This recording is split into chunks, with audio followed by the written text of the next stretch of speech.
Hello बच्चों, स्वागत है आपका इस नए वीडियो में। बच्चों, विद्युत क्षेत्र तथा विद्युत आवेश के चैप्टर में हम लोग कूलॉम का नियम तथा कूलॉम के नियम पर आधारित महत्वपूर्ण प्रश्नों का हल देख लिए थे। इस नए वीडियो में हम लोग परमिटिविटी एंड रिलेटिव परमिटिविटी का अध्ययन करेंगे, वैद्युतशीलता तथा आपेक्षिक वैद्युतशीलता का अध्ययन करेंगे। वीडियो छोटा है परंतु बहुत जानकारी से भरा हुआ है।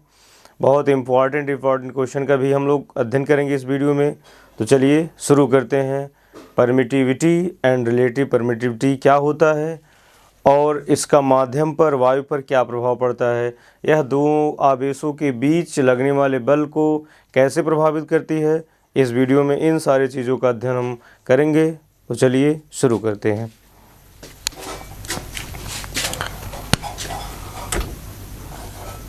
वैद्युतशीलता अथवा आपेक्षिक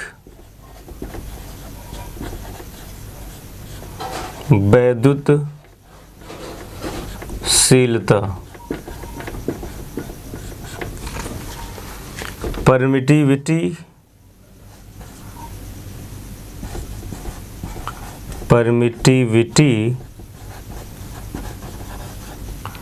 एंड रिलेटिव परमिटिविटी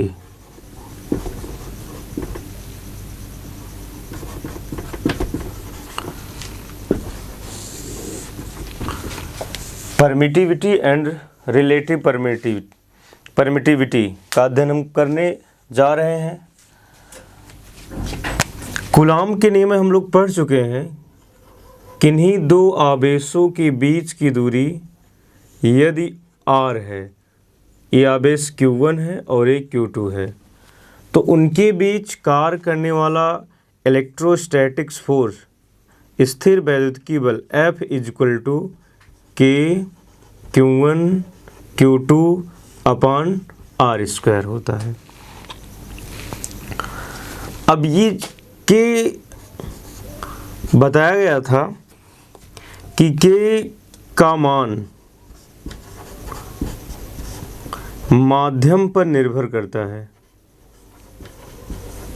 माध्यम पर निर्भर करता है। के की जो वैल्यू है यह माध्यम पर निर्भर करती है। तो के की जो वैल्यू है वह है 1/4 पाई एप्सिलॉन। एप्सिलॉन ई से स्टार्ट होता है, EPISILON,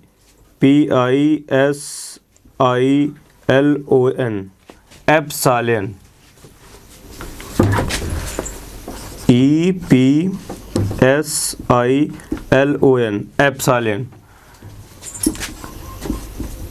एप्सिलॉन, एप्सिलॉन पढ़ते हैं इसको। तो के की वैल्यू है 1/4 पाई एप्सिलॉन। ये के जो है माध्यम पर निर्भर करता है। अलग अलग माध्यम में के की वैल्यू अलग अलग होती है। जैसे तो यहाँ से अगर के की वैल्यू 1/4 पाई एप्सिलॉन है तो के की वैल्यू यहाँ रखने पर स्थिर वैद्युत बल का फार्मूला हो जाएगा F = 1/4 pi epsilon Q1 Q2 upon R²। किताबों में एप्सिलॉन नॉट लिखा रहता है, तो अभी हम उसके बारे में आगे चर्चा करते हैं।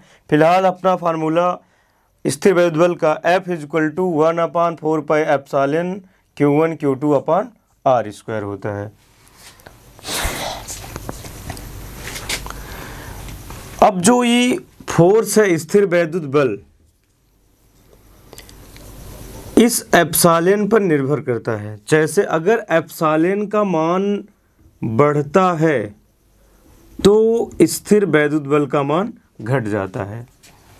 एप्सिलॉन का मान अगर हम बढ़ाते हैं तो स्थिर वैद्युत बल F की वैल्यू घट जाती है। एप्सिलॉन जो है, एप्सिलॉन का मतलब होता है कि परमिट करना, परमिटिविटी इसको कहते हैं। तो इसका मतलब होता है परमिट करना। परमिट करना मतलब ये होता है कि अलाउ करना, आज्ञा देना। अब अलाउ क्या करेगा? ये करेगा अपने क्षेत्र को बढ़ाने का। क्या अलाउ करता है? अपने क्षेत्र को बढ़ाने का। दो आवेशों के बीच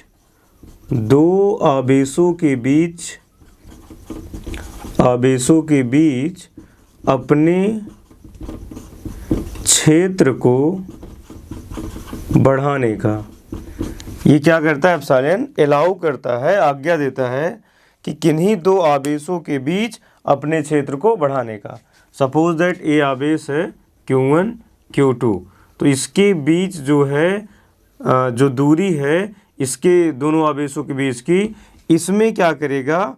अपने क्षेत्र को क्या करेगा? बढ़ाएगा। और क्षेत्र को बढ़ा करके इन आवेशों के बीच का लगने वाला आकर्षण अथवा प्रतिकर्षण बल के मान को क्या करेगा?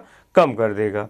इनकी जो अट्रैक्शन अथवा रिपल्सन फोर्स है इसकी वैल्यू को क्या करेगा? डिक्रीज कर देगा। और अपनी वैल्यू को क्या करेगा? इंक्रीज करेगा। अपने क्षेत्र को बढ़ाएगा और इन आवेशों के बीच कार्य करने वाला जो फोर्स है, चाहे वो आकर्षण हो अथवा प्रतिकर्षण हो, उनकी वैल्यू को क्या करेगा? घटा देगा। तो परमिटिविटी इसका मतलब एप्सिलॉन मतलब होता है क्या? परमिट करना। परमिट मतलब अलाउ करना। अलाउ क्या करना? अपने क्षेत्र को बढ़ाना, अपने क्षेत्र को बढ़ाना। वैसे तो परमिटिविटी अलाउ करना, अलाउ करने का मतलब ये है कि अपनी वैल्यू को बढ़ाएगा, और वैल्यू को बढ़ाएगा तो क्या करेगा? एफ की वैल्यू बढ़ जाएगी। लेकिन ऐसा नहीं, ये वैल्यू बढ़ाता है परंतु अपना वैल्यू बढ़ाता है। इस वैद्युतशीलता का मान बढ़ाता है किन्हीं दो आवेशों के बीच। अगर वैद्युतशीलता का मान बढ़ाएगा तो क्या होगा? इन दोनों आवेशों के बीच कार्य करने वाला बल डिक्रीज कर जाएगा, घट जाएगा। क्योंकि एप्सिलॉन की वैल्यू बढ़ेगी तो फोर्स क्या होगा? घटेगा। मतलब एप्सिलॉन का क्षेत्र बढ़ेगा तो फोर्स क्या होगा? घटेगा किन्हीं दो आवेशों के बीच। अलग अलग माध्यमों के लिए एप्सिलॉन का मान अलग अलग होता है। जैसे एप्सिलॉन की जो वैल्यू होती है, एप्सिलॉन की निर्वात अथवा वायु के लिए, निर्वात अथवा वायु या फ्री स्पेस के लिए,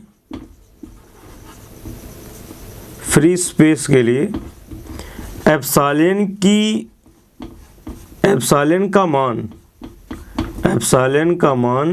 न्यूनतम होता है। और एप्सिलॉन का मान जब न्यूनतम होता है तब वायु या फिर निर्वात या फ्री स्पेस में वैद्युत बल का मान अधिकतम होता है।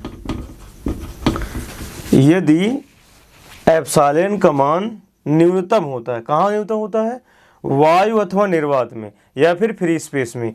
फ्री स्पेस मतलब जहाँ कोई पार्टिकल ना हो, जहाँ कोई पदार्थ ना हो, वैद्युत क्षेत्र ना हो या फिर चुंबकीय क्षेत्र ना हो, तो उसे फ्री स्पेस कहते हैं। वहाँ पर एप्सिलॉन का मान क्या होता है? न्यूनतम होता है। वहाँ पर एप्सिलॉन का मान न्यूनतम होता है और वहाँ पर कार्य करने वाला दो आवेशों के बीच का बल जो होता है अधिकतम होता है।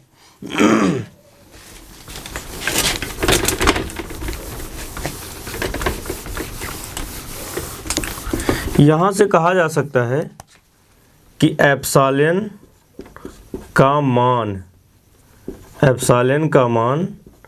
निर्वात या वायु में अधिकतम होता है। अधिकतम नहीं, न्यूनतम होता है। इसे हम लिखते हैं एप्सिलॉन नॉट। एप्सिलॉन नॉट का मतलब ये है कि मीडियम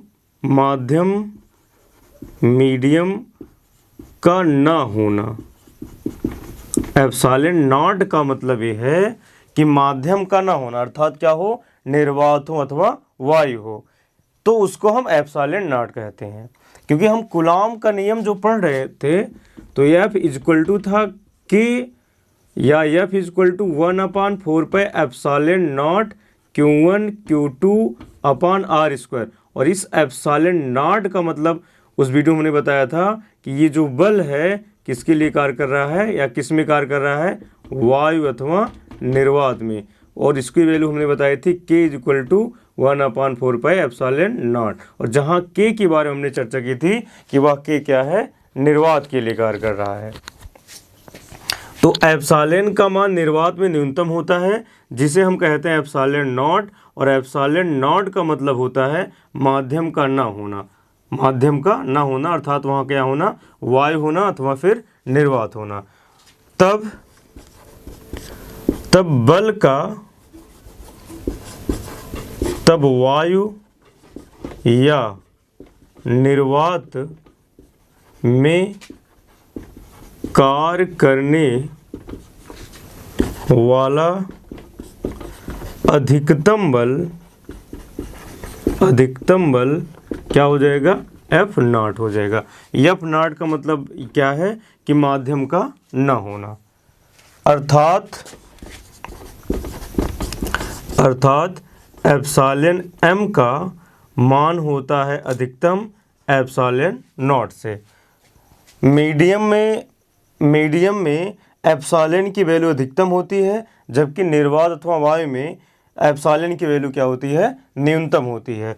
अर्थात यहाँ से आ जाएगा कि Fm का मान कम होगा F नॉट से, यानी कि जहाँ पर एप्सिलॉन नॉट की वैल्यू न्यूनतम होगी वहाँ पर फोर्स क्या होगा, अधिकतम होगा। और जहाँ पर एप्सिलॉन की वैल्यू कम होगी, जैसे माध्यम में एप्सिलॉन की वैल्यू कम हो जाएगी तो वहाँ पर बल क्या हो जाएगा, माध्यम में एप्सिलॉन की वैल्यू क्या हो जाएगी, बड़ी हो जाएगी, ज़्यादा हो जाएगी, तो उस माध्यम में बल का मान क्या होगा, कम हो जाएगा। और निर्वात में अथवा वायु में एप्सिलॉन की वैल्यू क्या है, न्यूनतम है, इसलिए वहाँ पर फोर्स क्या है, अधिकतम है। अब इसकी हम लोग प्रूफ देख लेते हैं कि कैसे बल क्या हो रहा है, वायु में क्या हो रहा है, अधिकतम हो रहा है, और मीडियम में क्या हो जा रहा है, कम हो जा रहा है। जब दोनों आवेशों को समान दूरी पर वायु में रखें और उसे कहाँ रख दें, माध्यम में रख दें। तो जैसे यहाँ से देखा जाए एप्सिलॉन नॉट की वैल्यू निर्वात के लिए होती है 8.85 इंटू 10 का power -12 coulomb square newton into metre square. Epsilon not की वैल्यू क्या होती है, coulomb square newton into metre square, किसके लिए, निर्वात अथवा वायु के लिए। यही अगर हम माध्यम की बात करें, एप्सिलॉन M की बात करें, किसके लिए, जल के लिए बात करें, तो जल के लिए एप्सिलॉन M की वैल्यू होती है 8.7.12 इंटू 10 का power -10 coulomb square newton into metre square. तो यहाँ से स्पष्ट होता है कि ये वैल्यू क्या है, ज़्यादा है, और ये वाली वैल्यू क्या है, कम है। क्योंकि यहाँ पर पावर -12 है और यहाँ पर पावर कितना है, 10 है, माइनस का 10 है, तो -10 क्या हमेशा अधिक है -12 से। अर्थात मीडियम में एप्सिलॉन का मान क्या होता है, अधिकतम होता है, और अधिकतम होने के कारण बल जो हो जाता है वो कम हो जाता है, घट जाता है। और वायु के लिए एप्सिलॉन नॉट की वैल्यू, एप्सिलॉन की वैल्यू बहुत अधिक है और न्यूनतम है, बहुत कम है, और बहुत कम होने के कारण वहाँ पर वायु में बल क्या होता है, स्थिर आवेशों के बीच का बढ़ जाता है। तो इन सब चीज़ों को याद करने के बजाय अगर हम समझते हैं कि डायरेक्ट कैसे इसको निकालते हैं, हमें याद ना करना पड़े, तो उसके लिए इसको सरल करने के लिए एक अलग से टॉपिक हम लोग अध्ययन करते हैं, जिसको हम लोग क्या कहते हैं, रिलेटिव परमिटिविटी। रिलेटिव परमिटिविटी क्या कहते हैं, आपेक्षिक वैद्युतशीलता। तो आपेक्षिक वैद्युतशीलता क्या होता है, ये होता है रिलेटिव परमिटिविटी, रिलेटिव परमिटिविटी, ये होता है epsilon R equal to epsilon M upon epsilon nought. Epsilon R equal to epsilon M upon epsilon not, अर्थात माध्यम की परमिटिविटी और वायु की परमिटिविटी का जो अनुपात होता है उसे हम क्या कहते हैं, रिलेटिव परमिटिविटी कहते हैं। यानी कि अगर हमें किसी भी माध्यम की रिलेटिव परमिटिविटी पता हो तो उस माध्यम की क्या परमिटिविटी है या उस माध्यम की परमिटिविटी वायु के सापेक्ष कितनी गुनी है, इसको हम क्या कर सकते हैं, ज्ञात कर सकते हैं। तो रिलेटिव परमिटिविटी की परिभाषा क्या हो जाता है, माध्यम की परमिटिविटी, माध्यम की वैद्युतशीलता और वायु की वैद्युतशीलता को जो अनुपात होता है उसे हम क्या कहते हैं, आपेक्षिक वैद्युतशीलता। अर्थात यहाँ से EM आ जाएगा, मीडियम की परमिटिविटी बराबर रिलेटिव परमिटिविटी इनटू वायु की परमिटिविटी, एयर की परमिटिविटी। तो यहाँ से हम क्या कर सकते हैं, मीडियम की परमिटिविटी ज्ञात कर सकते हैं। तो इस चीज़ अगर हमें पता हो, किसी वस्तु की, किसी भी माध्यम की अगर हमें रिलेटिव परमिटिविटी पता हो तो उस माध्यम की परमिटिविटी को हम क्या कर सकते हैं, ज्ञात कर सकते हैं। ये चीज़ हमें याद करने की आवश्यकता नहीं है, केवल हमें ये चीज़ पता हो कि वायु अथवा निर्वात की परमिटिविटी क्या होती है, तो हम क्या कर सकते हैं कि रिलेटिव परमिटिविटी ज्ञात होने से मीडियम की परमिटिविटी ज्ञात कर सकते हैं। जैसे समझते हैं, अगर दिया गया है वाटर की, जो है जल की, वाटर की आपेक्षिक रिलेटिव परमिटिविटी 81 है, तो इस माध्यम की परमिटिविटी क्या हो जाएगी, तो हो जाएगी E water EM epsilon M is equal to हो जाएगा 81 इंटू एप्सिलॉन नॉट, अर्थात epsilon M is equal to 81 into epsilon not की वैल्यू पुट कर देंगे 8.85 इंटू 10 का power -12 coulomb square newton metre square. तो यहाँ से अगर इसको मल्टीप्लाई हम करते हैं तो वैल्यू क्या मिल जाती है हमें, मल्टीप्लाई करने पर ये मिल जाएगी 7.12 इंटू 10 का power -12 coulomb square newton into metre square. या फिर हम यहाँ से ऐसे भी कह सकते हैं कि जो मीडियम की जो परावैद्युतांक अथवा परमिटिविटी होगी वह वायु की परमिटिविटी की कितना गुनी होगी, 81 गुनी होगी, अर्थात 81 गुना होगा। और यहाँ से हमें क्या मिल जाएगा, उस माध्यम का, जैसे कि जल का परमिटिविटी हमें क्या होगी, प्राप्त होगी, यदि उसकी परमिटिविटी हमें पता हो। अगर हम ग्लास की बात करें, ग्लास तो कई प्रकार के होते हैं, लेकिन जो ग्लास की परमिटिविटी होती है, रिलेटिव परमिटिविटी किसकी, ग्लास की, क्या होती है, 5 से लेकर के 10 तक होती है। तो मान लीजिए किसी भी ग्लास की जो रिलेटिव परमिटिविटी है किसी भी ग्लास की, वो क्या है, 7 है। तो इसकी हमें मीडियम की क्या निकालनी है, मीडियम की ज्ञात करनी है कि इस माध्यम का जो परमिटिविटी होगी वो क्या होगा।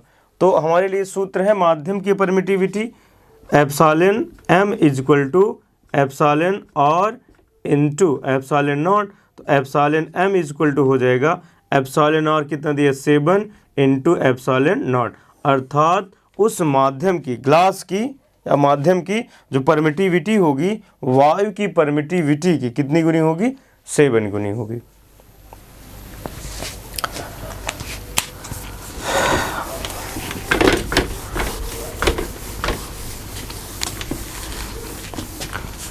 अब जैसे कि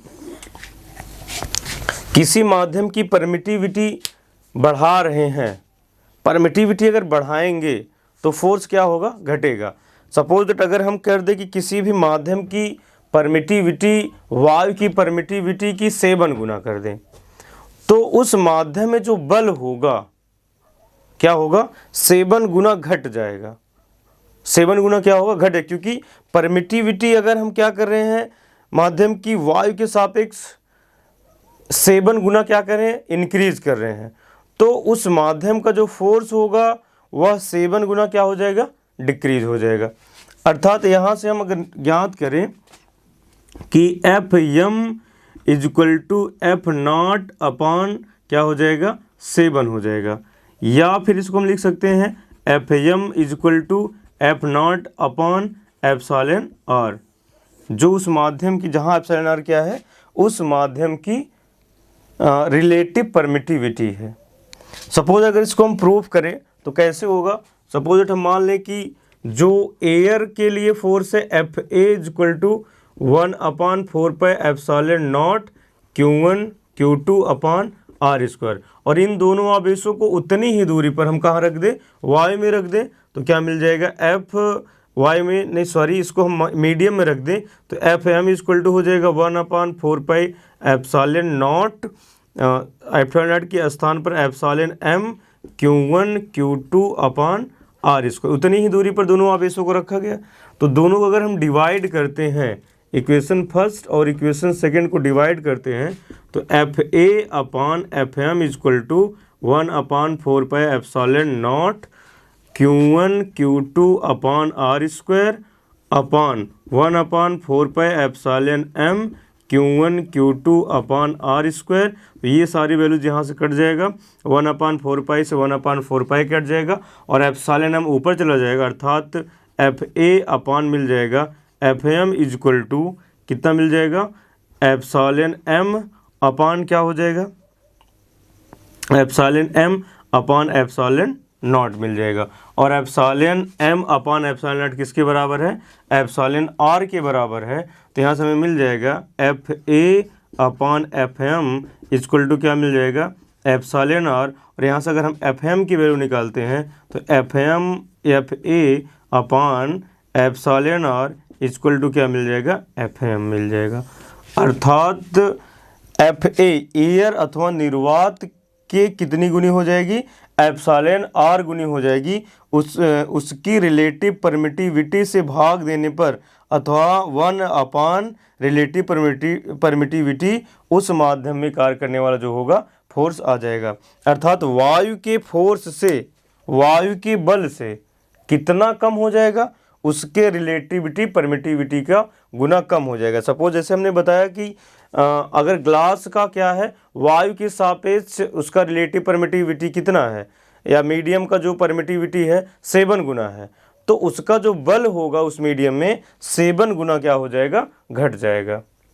अगर वायु के सापेक्ष उस माध्यम की परमिटिविटी क्या आ रही है, 7 गुना आ रही है, तो उस माध्यम में जो फोर्स होगा वो क्या होगा, 7 गुना घट जाएगा। तो इस जो हमने सूत्र लिखा था F M equal to F nought upon epsilon R relative permittivity, ये उसका प्रूफ है कि माध्यम को परमिटिविटी को जितना गुना वायु के सापेक्ष बढ़ा देंगे हम, उतना गुना उस माध्यम में बल क्या हो जाएगा, कम हो जाएगा, घट जाएगा।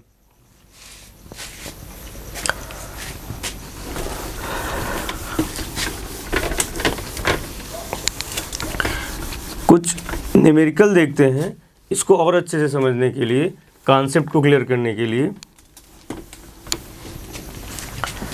जैसे 2 आवेश रखे गए हैं और आवेशों की बीच दूरी कितना है, d है, तो क्या कर दें, ये Q1 आवेश है, ये Q2 आवेश है। जब इन्हें कहाँ रखे गए हैं, वायु में, और वायु में रखा गया तो इस पर बल जो है F कार्य करता है। जब ये कहाँ रखे गए हैं, वायु में रखे गए हैं, तो बल क्या कार्य कर रहा है, F कार्य कर रहा है। और इसी उतने ही दूरी पर Q1 Q2 आवेश को उतने ही दूरी पर हम कहाँ रख दें, किसी माध्यम में रख दें, मीडियम में रख दें, तो उस पर जो बल कार्य करता है वो F/2 हो जाता है। कहाँ रखने पर, मीडियम में रखने पर। दोनों आवेशों को उतनी ही दूरी पर जब हम मीडियम में रख देते हैं तो बल क्या हो जाता है, F/2, और जब इन्हें वायु में रखा गया है d दूरी पर, तब उसका जो बल है कितना है, F है। तो अगर हम बल की बात करें वायु में बल कितना कार्य कर रहा है, F nought is equal to 1/4 epsilon nought Q1 Q2 upon R square. Equation first कर लो। माध्यम में कितना बल कार्य कर रहा है, F M equal to 1/4πε0 Q1 Q2 upon R के स्थान पे दूरी दी गई है d, तो आर के स्थान पे हम क्या रख सकते हैं d स्क्वायर, और ये क्या हो जाएगा d स्क्वायर। इक्वेशन 2 हो जाएगा। 1 और 2 को डिवाइड कर दो तो ये मिल जाएगा F0 upon F M equal to 1/4πε0 Q1 Q2 अपॉन d स्क्वायर पूरे का अपॉन 1/4πε हो जाएगा।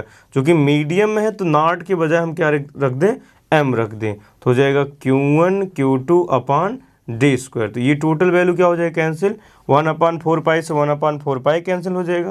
तो मिलेगा क्या हमें, F0 upon F M equal to epsilon ऊपर चला जाएगा तो हो जाएगा epsilon m upon epsilon not. तो एप्सिलॉन m और एप्सिलॉन नॉट की वैल्यू होती है, क्या होती है, एप्सिलॉन r रिलेटिव परमिटिविटी। तो लिख सकते हैं एफ नॉट की वैल्यू क्या दे रखी है, f दे रखी है, और एफ एम की वैल्यू क्या दे रखी है, f/2 दे रखी है, और epsilon m upon epsilon not बराबर क्या है, एप्सिलॉन r के रिलेटिव परमिटिविटी की। f से f कैंसिल हो जाएगा, 2 ऊपर चला जाएगा, अर्थात 2 इक्वल टू आ जाएगा एप्सिलॉन r। अर्थात इस माध्यम की जो रिलेटिव परमिटिविटी है, माध्यम की जो रिलेटिव परमिटिविटी है वो कितना है, 2 है। माध्यम की जो रिलेटिव परमिटिविटी है वो कितना है, 2 है। अर्थात यहाँ से अगर देखें रिलेटिव परमिटिविटी कितनी आ रही है, 2 आ रही है, और किससे गुणा किया गया है, वायु की परमिटिविटी से। तो माध्यम की परमिटिविटी वायु की परमिटिविटी की कितनी गुनी हो जाएगी, 2 गुनी हो जाएगी। अर्थात माध्यम में जो कार्य करने वाला फोर्स है कितना गुना कम हो जाएगा, 2 गुना कम हो जाएगा।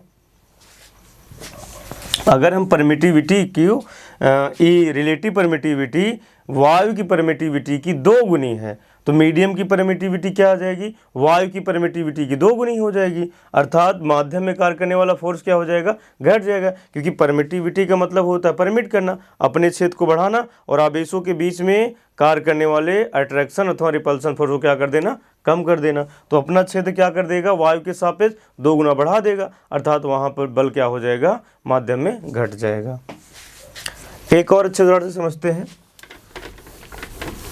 कि पहले तो हम दोनों आवेशों को y में रखते हैं और दूरी कितना है, d दूरी है। अब इसी दोनों आवेशों को हम किसी माध्यम में रख देते हैं, Q1 Q2 को, और दूरी को कर देते हैं आधा, d/2 कर देते हैं, और जो मीडियम में बल कार्य करता है वो हो जाता है F/2 हो जाता है, या फिर हम क्या कर दें, F/3 कर दें। और कह रहा है कि इस मीडियम की रिलेटिव परमिटिविटी क्या होगी, अर्थात एप्सिलॉन r की वैल्यू क्या होगी। जब हम इसे y में रखे हैं d दूरी पर तब बल F लग रहा है, और जब हम इसे माध्यम में रख दिए और दूरी भी क्या कर दी गई, बदल दी गई, तब जो मीडियम में फोर्स कार्य कर रहा है वह वायु के फोर्स का क्या हो रहा है, 1/3। तो कह रहा है इसकी रिलेटिव परमिटिविटी ज्ञात कीजिए।